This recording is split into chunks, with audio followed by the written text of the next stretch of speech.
नमस्कार दोस्तों, स्वागत है आपका हमारे चैनल ज्ञान लो में। आज हम बात करेंगे जो हमारी चैप्टर 10 है, जो ग्रेविटेशन का चैप्टर है उसके बारे में हम पढ़ेंगे। तो जो इसके अंदर यूनिवर्सल लॉ ऑफ ग्रेविटेशन है उसके बारे में जानेंगे। तो ग्रेविटेशन के बारे में सारी चीज़ें पढ़ेंगे। तो इस एक्सरसाइज को सॉल्व करते हैं। जितने क्वेश्चन सॉल्व हो सकेंगे हम 20 से 25 मिनट की वीडियो बनाएंगे, ज़्यादा लंबी नहीं बनाएंगे, ताकि आपको इजीली ये समझ आ जाए। तो चलिए फर्स्ट क्वेश्चन जो है उसको समझ लेते हैं। State the universal law of gravitation. Universal law of जो ग्रेविटेशन है वो है क्या। अब देखिए, यूनिवर्सल लॉ ऑफ ग्रेविटेशन के अकॉर्डिंग कोई भी ऑब्जेक्ट है इस यूनिवर्स के अंदर, चाहे वो बड़ा है, जैसे कि मान लीजिए इसका मास ज़्यादा है, इसका मास कम है, तो कोई भी ऑब्जेक्ट है वो एक दूसरे को अपनी तरफ खींचता है, अपनी तरफ वो आकर्षित करता है। तो कोई भी ऑब्जेक्ट है यूनिवर्स के अंदर अट्रैक्ट करता है एक दूसरे को अपनी तरफ। किस फोर्स से अट्रैक्ट करता है? जो कि फोर्स जो है प्रोपोर्शनल होती है प्रोडक्ट ऑफ देयर मासेस, यानी कि जो इनका प्रोडक्ट होता है मासेस का, जैसे इसका और इसके मास का प्रोडक्ट एम और डिवाइड बाय, यानी कि यूनिवर्सली प्रोपोर्शनल ये फोर्स होती है square between the distance between them. तो मान लीजिए अगर इनके बीच का डिस्टेंस ये जो है आर है, सेंटर टू सेंटर का डिस्टेंस, तो एम बाय आर स्केयर हो जाएगा। तो इस फोर्स से जो है आकर्षित करते ही है, ये फोर्स जो है दोनों ऑब्जेक्ट के बीच में लगती है और एक दूसरे की तरफ वो आकर्षित होते हैं। अब इसके अंदर देखिए, अगर आप प्रोपोर्शनल साइन को हटाते हैं तो यहाँ पे आप जी लिख लेते हैं, ये आ जाता है G M by R square, या अगर यहाँ डी लेते हैं तो डी स्केयर आ जाएगा, कुछ भी आप ले लीजिए। और यहाँ पे जो जी की वैल्यू होती है, ये जो जी है इसको हम यूनिवर्सल ग्रेविटेशनल कांस्टेंट बोलते हैं, यूनिवर्सल ग्रेविटेशनल कांस्टेंट। और जो इसकी वैल्यू होती है वो हमारे पास होती है 6.67 इंटू 10⁻⁻11 न्यूटन मीटर स्केयर और पर केजी, ये होती है। तो 6.67 इंटू 10⁻⁻11 न्यूटन मीटर स्केयर पर केजी का जो स्केयर है ये इसकी वैल्यू होती है। तो ये जो है फोर्स, ये इसका फॉर्मूला होता है और इसी फोर्स से ये इसको आकर्षित करते हैं दोनों ऑब्जेक्ट एक दूसरे को अपनी तरफ। तो चलिए सेकंड क्वेश्चन लेते हैं। ये क्वेश्चन आपको समझ आ गया होगा कि ग्रेविटेशन है क्या। सेकंड क्वेश्चन है, write the formula to find the magnitude of the gravitational force between the earth and an object on the surface of earth. हमें फॉर्मूला बताना है, मैग्नीट्यूड निकालना है ग्रेविटेशनल फोर्स का, कि कोई ऑब्जेक्ट है, मान लीजिए अर्थ है, ये इसका सेंटर ले लीजिए। तो अर्थ जो है एक ऑब्जेक्ट को अपनी तरफ खींच रही है और वो दूसरा ऑब्जेक्ट जो है वो अर्थ के सरफेस पे है। तो ये मान लीजिए यहाँ पर ऑब्जेक्ट है, ये जो है अर्थ के सरफेस पर है, ये सरफेस है अर्थ का। तो अर्थ के सरफेस पे ये ऑब्जेक्ट है, यानी कि बिल्कुल उसके जो सरफेस पर है, ऊपर वाले सरफेस पर, और ये सेंटर है अर्थ का, इसको आप सी लिख लीजिए। और यहाँ से यहाँ तक की जो रेडियस है वो आप लिख लीजिए आर, की रेडियस जो है आर है। अब मान लीजिए जो m है वो मास है अर्थ का, तो m मान लेते हैं ये है हमारा मास ऑफ अर्थ। तो मास ऑफ अर्थ हम इसको लिख लेते हैं कि जो कैपिटल M है वो मास ऑफ अर्थ है, और इसी तरह से जो स्मॉल m है वो मास ऑफ ऑब्जेक्ट है जो कि सरफेस के ऊपर है, ये जो है। तो यहाँ पे ये जो ऑब्जेक्ट है इसका मास m है, और पूरी जो अर्थ का मास जो है वो कैपिटल M हमने ले लिया। r हमने ले ली रेडियस ऑफ द अर्थ। अब यूनिवर्सल लॉ ऑफ ग्रेविटेशन के अकॉर्डिंग जो ग्रेविटेशनल फोर्स F है वो एक्ट करेगी अर्थ और इस ऑब्जेक्ट के बीच में, ये अर्थ है और इस ऑब्जेक्ट के बीच में। अब ये जो ऑब्जेक्ट है सरफेस पर ही है, यानी कि यहाँ से सेंटर से यहाँ तक का डिस्टेंस जो है वो r हो गया। यानी कि आप इस फॉर्मूले को कैसे लिखेंगे, जी एम अर्थ का मास, ऑब्जेक्ट का मास डिवाइड बाय इन दोनों के बीच का डिस्टेंस। अब ये सरफेस पर ही है, यानी कि हम रेडियस ही ले लेंगे जो अर्थ की है। तो G M by R square जो है ये फॉर्मूला इसका बनेगा, तो फॉर्मूला ही लिखना था। तो इस तरह से आप ये फॉर्मूला बनेगा, यानी कि जो आर स्केयर आएगा ये क्यों आया, क्योंकि रेडियस ही हमने मान ली, क्योंकि ऑब्जेक्ट जो है सरफेस पर है। What do you mean by free fall. Free fall क्या होता है इसको हमें बताना है। अब देखिए, फ्री फॉल होता है हमारा कि मान लीजिए कोई ऑब्जेक्ट है, यहाँ पे कोई बिल्डिंग है, इस तरह से कोई बिल्डिंग है, और आप यहाँ पर जो है खड़े हुए हैं और आपके हाथ में कोई चीज़ है, आप उसको ऊपर से फेंक देते हैं। तो जो ये ऑब्जेक्ट है नीचे की तरफ आ रहा है, अब इसको हम बोलेंगे ये फ्री फॉल कंडीशन में है। फ्री फॉल कंडीशन में क्यों, क्योंकि जो इसके ऊपर फोर्स लग रही है वो सिर्फ ग्रेविटी की फोर्स लग रही है, ग्रेविटी इसको अपनी तरफ खींच रही है।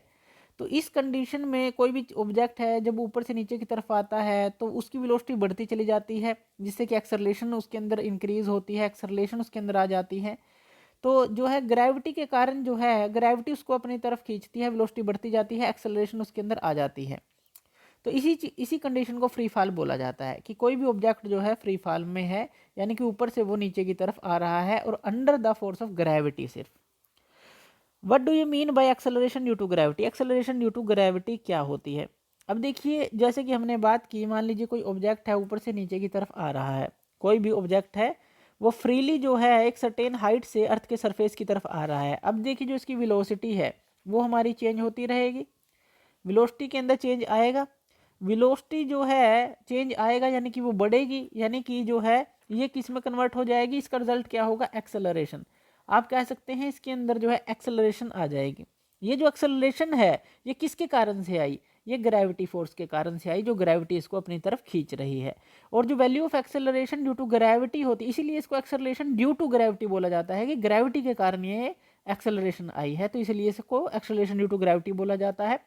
और जो इसकी वैल्यू होती है वो होती है हमारे पास g इक्वल टू 9.8 मीटर पर सेकंड स्क्वायर, क्योंकि एक्सेलरेशन है तो उसकी यूनिट इसके अंदर यूज़ करेंगे मीटर पर सेकंड स्क्वायर, और g की वैल्यू आ जाएगी 9.8 क्योंकि एक्सेलरेशन ही है ये। तो ये तो होता है हमारा what do you mean by acceleration due to gravity, यानी कि ग्रेविटी के कारण किसी भी ऑब्जेक्ट के अंदर एक्सेलरेशन आ जाना, तो वो चीज़ होती है हमारी एक्सेलरेशन ड्यू टू ग्रेविटी। चलिए नेक्स्ट क्वेश्चन लेते हैं, नेक्स्ट क्वेश्चन को सोल्व करते हैं। What are the difference between mass of an object and its weight? और मास और वेट के बीच में हमें डिफरेंसेस बताने हैं। तो एक तरफ मास लिख लेते हैं और एक तरफ हम लिख लेते हैं वेट। तो मास और वेट के बीच में डिफरेंसेस, पहला जो मास होता है वो होती है हमारी क्वांटिटी ऑफ मैटर। तो ये किसी चीज़ के अंदर भी उसके अंदर की क्वांटिटी है। जैसे आप 1 kg जो है कुछ चीज़ खरीदते हैं, 1 किलोग्राम, उसके अंदर कितनी क्वांटिटी है, यानी कि quantity of matter contained in a body. तो ये है। और ये जो वेट होता है ये हमारा होता है force of gravity act on a body. तो फोर्स ऑफ ग्रेविटी जो एक्ट करती है, acting on a body, acting on a body, ये वेट होता है। अगर आप मास को देखें तो वो m से आप डिनोट करते हैं, वेट को w से डिनोट करते हैं, जो कि मास इनटू ग्रेविटी होता है, यानी कि मास इनटू ग्रेविटी इसके अंदर मल्टीप्लाई हो जाती है। तो इसलिए बोला force of gravity acting on a body. जो मास है, मास यानी कि क्वांटिटी ऑफ मैटर किसी भी चीज़ में, उसके ऊपर अगर ग्रेविटी एक्ट कर जाए वो वेट बन जाता है। तो ये एक तो इनके बीच में डिफरेंस आ जाता है। अब देखिए ये जो है मास, हमने पहले इनर्शिया भी पढ़ा था, जिसका ज़्यादा मास होता है उसका इनर्शिया भी ज़्यादा होता है। तो यानी कि जो ये मास होता है ये इनर्शिया ऑफ बॉडी को मेज़र करने के काम आता है, लेकिन ये जो है हमारा ग्रेविटी को मेज़र करने के काम आता है। तो it is the measure of gravity और it is the measure of inertia of the body. जो मास है ये हमारी जो है एक कांस्टेंट रहती है, इसकी वैल्यू, इसकी जो वैल्यू है हमेशा कांस्टेंट रहेगी। यानी कि आप जो है कहीं पर भी चले जाएं, अर्थ पर, मून पर, मार्स पर, कहीं पर चले जाएं, मास जो है उसकी जो वैल्यू है कांस्टेंट रहेगी, लेकिन इसकी चेंज हो जाएगी वैल्यू अकॉर्डिंग टू जैसे ही हम प्लेस को चेंज करेंगे।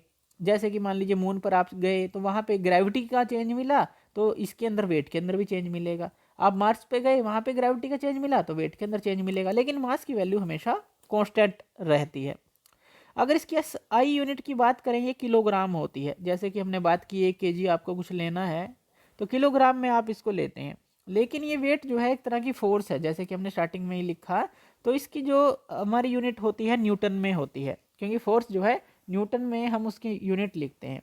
तो मास और वेट के अंदर ये सारे डिफरेंसेस होते हैं। तो ये आपको क्लियर होना चाहिए कि मास और वेट जो है एक चीज़ नहीं है, ये अलग अलग है, इनके बीच में काफ़ी डिफरेंसेस हैं। तो चलिए नेक्स्ट क्वेश्चन लेते हैं। Why is the weight of an object on the moon 1/6 its weight on the earth? ये कहता है कि जो वेट किसी का अर्थ पर अगर जो भी वेट है वो 1/6 क्यों रह जाता है मून के ऊपर जाकर, ये कहना चाहता है। अब देखिए इसके अंदर जो है हमने जो चैप्टर के अंदर भी पढ़ा था कि जो हमारा एक WE था, जो हमने वेट ऑफ अर्थ जो निकाला था, यानी कि यूनिवर्सल लॉ ऑफ ग्रेविटेशन के अकॉर्डिंग जो वेट ऑफ जो अर्थ है किसी भी ऑब्जेक्ट का वेट जो अर्थ के ऊपर रहेगा, सरफेस ऑफ अर्थ के ऊपर, वो ये दिया जाता है WE। हम उसको लिखते हैं मास ऑफ अर्थ, और जो ऑब्जेक्ट का मास है divide by radius of earth का स्क्वायर। इसी तरह से मून के केस में भी एक ओवरव्यू ले रहे हैं। मून के केस में ये क्या हो गया था, mm mass on the moon और जो मास ऑफ द ऑब्जेक्ट है divide by radius of the moon का स्क्वायर, ये था। फिर हमने इसको डिवाइड कर दिया था इसको इससे, यानी कि WM बाय यहाँ पे क्या आ गया था, WM बाय WE आ गया था। और अब जब इस वैल्यू को आप डिवाइड करेंगे और इसकी वैल्यू रखेंगे, मास ऑफ अर्थ की वैल्यू रखेंगे, मास ऑफ मून की वैल्यू रखेंगे, रेडियस ऑफ मून की, रेडियस ऑफ अर्थ की वैल्यू रखेंगे, सारी की वैल्यू रखेंगे, तो ये आ जाता है 1 बाय जो है हमारा WM बाई WE 1/6 के बराबर आ जाता है। यानी कि अगर हम यहाँ पे देखें जो WM है वो हमारा WE/6 के बराबर है, यानी कि 1/6 आ जाता है। ये जब आप कैलकुलेशन करते हैं इसकी सब की वैल्यू, आप जी की वैल्यू पुट करते हैं और इन सब की वैल्यू पुट करते हैं तो 1/6 आ जाता है। इससे हमें पता चलता है कि जो वेट ऑफ ऑब्जेक्ट है ऑन द मून 1/6 है ऑन द अर्थ पे। तो ये जो है इसका आंसर रहेगा कि ये जो है पूरी आपको ये सोल्व करनी पड़ेगी कि सबकी जो रेडियस है पता हो, मून की, अर्थ की, और उनका जो मास पता हो, फिर ही हम इसको सोल्व कर पाएंगे। और 1/6 ये रहता है। और ये क्यों रहता है? ग्रेविटी के कारण। मेन जो डिफरेंस है वो ग्रेविटी का आ जाता है, तो उसके कारण ये रहता है। ग्रेविटी अलग अलग है इसीलिए ये रह जाता है। नेक्स्ट क्वेश्चन लेते हैं, why is it difficult to hold a school bag having a strap made of a thin and strong string. अब देखिए कोई स्कूल बैग है, मान लीजिए इस तरह का कोई स्कूल बैग है, उसके आगे इस तरह की कोई थिन स्ट्रिप लगी है कंधे पे टांगने के लिए, इस तरह की थिन यानी कि बहुत पतली पतली स्ट्रिप लगी हैं। तो ये कहते हैं कि इससे डिफ़िकल्ट क्यों है हमारे कंधे पर किसी बैग को टांगना, अगर हम टांगते हैं तो वो हमें दर्द क्यों करने लग जाता है इन पतली पतली स्ट्रिप से। अब देखिए जो हमारी प्रेशर होती है वो फोर्स पर यूनिट एरिया होती है, यानी कि प्रेशर जो है हम यहाँ पे देखें इन्वर्सली प्रोपोर्शनल टू एरिया है। जितना एरिया ज़्यादा होगा उतना प्रेशर कम लगेगा, लेकिन जितना एरिया कम होगा उतना प्रेशर ज़्यादा लगेगा। अब यहाँ पे क्या चीज़ आई, ये जो स्ट्रिप्स हैं ये बहुत पतली हैं यानी कि जो इनका एरिया है काफ़ी कम है, तो प्रेशर क्या हो जाएगा, काफ़ी ज़्यादा हो जाएगा जो हमारे कंधों पर लगेगा। इसलिए डिफ़िकल्ट रहता है इस तरह के बैग को कंधे पर टांग कर चलना। ये काफ़ी जो है प्रेशराइज करता है, काफ़ी जो है दर्द करता है कंधे को, क्योंकि छोटे से एरिया में ज़्यादा फोर्स लग जाती है, ज़्यादा प्रेशर एक्ट करने लग जाता है, तो वो चीज़ है। नेक्स्ट क्वेश्चन लेते हैं, what do you mean by buoyancy. Buoyancy क्या होती है? अब देखिए बायोएंसी क्या होती है ये हमने पहले भी समझा था। कोई भी कंटेनर है, इसके अंदर मान लीजिए वाटर है, पानी है, आप एक बोतल ले लीजिए, आपने एक बोतल ली और आपने उसको अच्छी तरह से क्लोज कर लिया। तो क्लोज कर लिया, अब आप इस बोतल को इसके अंदर पानी के अंदर डालिए। जब आप इसको अंदर डालेंगे तो एक ऊपर की तरफ फोर्स एक्ट करेगी जो इसको ऊपर की तरफ फेंकने की कोशिश करेगी। ये जो फोर्स होती है ये हमारी बायोएंसी होती है, तो इसको हम बायोएंसी फोर्स बोलते हैं। तो और जिस ऑब्जेक्ट पर ये एक्ट कर रही होती है हमारी ये जो फोर्स है, अपवर्ड फोर्स जो ऑब्जेक्ट के ऊपर लग रही है लिक्विड के द्वारा, उसको बायोवेंट फोर्स बोल देते हैं। तो इन दोनों के अंदर जो है डिफरेंस आप याद रखिएगा, ये हो गई बायोवेंट फोर्स जो कि ऑब्जेक्ट के ऊपर लगेगी लिक्विड के द्वारा। और जो लिक्विड जो है, लिक्विड की जो टेंडेंसी है इस तरह की अपवर्ड फोर्स किसी ऑब्जेक्ट को देना, वो बायोएंसी फोर्स होती है। तो इस तरह से आप बायोएंसी समझ गए होंगे कि एक अपवर्ड फोर्स जो किसी ऑब्जेक्ट को मिलती है तो वो होती है बायोएंसी फोर्स होती है। तो जैसे हम पानी के अंदर हमने देखा, बहुत अच्छा एग्जांपल है पानी के अंदर इसका, कोई भी चीज़ हम डालते हैं तो ऊपर की तरफ आती है, क्यों? क्योंकि बायोएंसी फोर्स लगती है।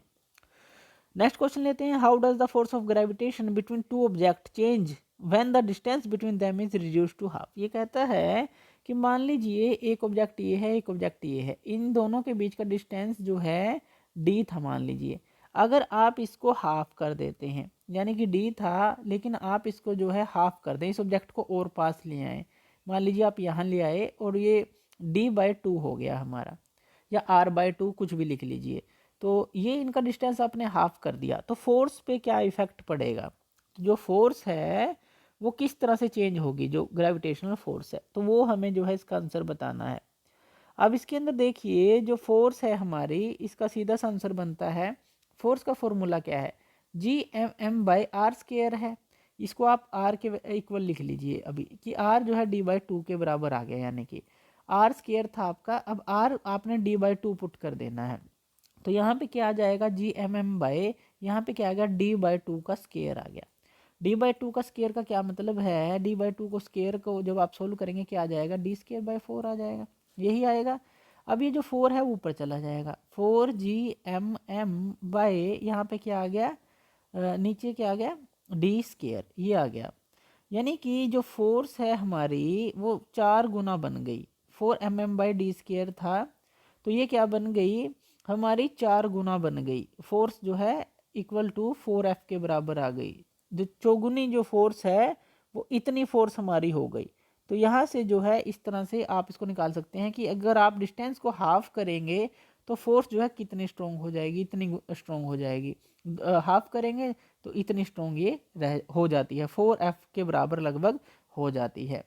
तो इस तरह से आप इस फॉर्मूले में पुट करके देख सकते हैं, जो भी डिस्टेंस हाफ करें, दुगना करें, तो ये जो है फॉर्मूला अपने आप ही चेंज हो जाएगा। इसके अंदर आपको वैल्यू पुट करनी है बस। नेक्स्ट क्वेश्चन ले लेते हैं, gravitational force acts on all object is proportional to their masses. ये कहता है कि ग्रेविटेशनल फोर्स जो है अगर एक्ट करती है किसी भी ऑब्जेक्ट पर, वो प्रोपोर्शनल होती है उनके मासेस पे। तो why then a heavy object does not fall faster than light object. तो हैवी ऑब्जेक्ट जो है लाइट ऑब्जेक्ट से जल्दी नीचे क्यों नहीं आते, तो ये कहना चाहता है ये। अब देखिए जो हमारा, अगर हम मेन जो है हमारा होता है एयर रेजिस्टेंस, एयर रेजिस्टेंस की बात कर लें। जो हल्के ऑब्जेक्ट है, एक भारी ऑब्जेक्ट है मान लीजिए ये है, और एक हल्का ऑब्जेक्ट है मान लीजिए ये है, इनके ऊपर फोर्स तो ग्रेविटी ही एक्ट करेगी, यानी कि सेम फोर्स एक्ट करेगी ग्रेविटी। फिर बीच में आ जाता है एयर रेजिस्टेंस, यानी कि एयर जो है इसको कम रजिस्ट कर पाएगी तो इसलिए ये जल्दी आ जाता है। अगर एयर रेजिस्टेंस है वहाँ पर, एयर के अंदर आप एक्सपेरिमेंट करते हैं और इसके ऊपर जो है ज़्यादा उसको रजिस्ट करेगी तो थोड़ी देर से आता है। लेकिन अगर आप इसी को वैक्यूम चैम्बर में करें, यानी कि जहाँ पर एयर बिल्कुल भी ना हो, तो वहाँ पे जो ग्रेविटी है वो तो मास पर डिपेंड करती ही नहीं। तो ये जो है दोनों के ऊपर ग्रेविटी सेम फोर्स लगेगी और सेम एयर रेजिस्टेंस मिलेगा नहीं, तो सेम जो है ये जो है इक्वली जो है यहाँ ग्राउंड से टकराएंगे। तो इक्वली जो है इक्वली टाइम पर जो है ग्राउंड से टकराएंगे। तो यहाँ पे ये हमें ध्यान देना है कि इसमें लाइट ऑब्जेक्ट हो चाहे हैवी ऑब्जेक्ट हो, अगर आप वैक्यूम में ये काम करते हैं, किसी चीज़ को ऑब्जेक्ट को छोड़ते हैं तो इक्वली जो है ग्राउंड से टकराते हैं, क्योंकि जो ग्रेविटी है सेम फोर्स उन पर एक्ट करेगी और एयर रेजिस्टेंस वहाँ पे नहीं होगा, तो इसीलिए जो है ये होगा। तो यहाँ पे इसका आंसर ये रहेगा कि जो हमारा लाइट ऑब्जेक्ट है वो अगर हम वैक्यूम के अंदर और हैवी ऑब्जेक्ट लें तो दोनों ही सेम स्पीड पर वो नीचे आएंगे। नेक्स्ट क्वेश्चन ले लेते हैं, what is the magnitude of the gravitational force between the earth and 1 kg object on its surface. कोई एक हमें क्या करना है, मैग्नीट्यूड निकालना है ग्रेविटेशनल फोर्स का बिटवीन द अर्थ, अर्थ है ये अर्थ है, and 1 kg object on its surface. यहाँ पर कोई ऑब्जेक्ट है जिसका मास जो है हमें 1 kg दिया है। अब जो मास ऑफ अर्थ हमें दिया है देखिए यहाँ पे 6 इंटू 10⁻24 kg, और रेडियस ऑफ द अर्थ भी हमें दी है। तो ये सारी चीज़ें जो हैं हमें दी है, तो हमें ये निकालना है। तो अब कैसे निकालेंगे इसको, तो हमें जो मास दिया है जो अर्थ का और जो हमें रेडियस दी है, तो ये हमें ध्यान रखनी है। और फॉर्मूला क्या है हमारे पास, फॉर्मूला क्या होता है, जो फोर्स एक्ट करती है Gmm/r²। तो ये हमारे पास फॉर्मूला होता है। अब देखिए इसके अंदर हमें सारी वैल्यू पुट कर देनी है। अब जो जी की वैल्यू है वो क्या होती है हमारी 6.67 इंटू 10⁻⁻11 ये हो गई। मास ऑफ द अर्थ जो है वो हमें दिया है, वो कितना दिया है 6 इंटू 10⁻24। तो 6 इंटू 10⁻24 हमें मास दिया है। उसके बाद जो ऑब्जेक्ट का मास है ये तो 1 kg है, ये 1 kg है, तो यहाँ पे आपने इसकी जगह 1 पुट कर दिया। अब यहाँ से ये सरफेस पे है, यानी कि यहाँ से यहाँ तक का जो डिस्टेंस है वो आर ही होगा, जो अर्थ की रेडियस है। तो अर्थ की रेडियस हमें कितनी दी है 6.4 इंटू 10⁻6, यानी कि 6.4 इंटू 10⁻6 का स्केयर हमारे पास आ जाएगा, ये चीज़ आ जाएगा। जब आप इसको पूरे को सोल्व करेंगे लगभग जो वैल्यू है वो आ जाएगी 9.8 न्यूटन। तो फोर्स की वैल्यू जो है इसको कैलकुलेट करना है आपको, इस तरह से आप निकाल लेंगे। तो इस तरह से इस क्वेश्चन को आप सोल्व करेंगे। तो देखिए यहाँ तक हमने आज एक्सरसाइज को सोल्व किया है, बाकी के जो क्वेश्चन है वो नेक्स्ट हम उसके अंदर लेंगे। तो 3rd क्वेश्चन तक हम इसको सोल्व कर चुके हैं। तो नेक्स्ट जो है 4th से हम करेंगे आगे। आप इसके बेसिक जो है न्यूमेरिकल कर लीजिएगा, बेसिक इसके समझ लीजिएगा एक बार चैप्टर से, फिर आगे हम चलेंगे। तो थैंक यू वीडियो देखने के लिए, और इसी तरह की वीडियोज़ के लिए आप हमारे चैनल ज्ञान लो पे हमें सब्सक्राइब कर सकते हैं। धन्यवाद।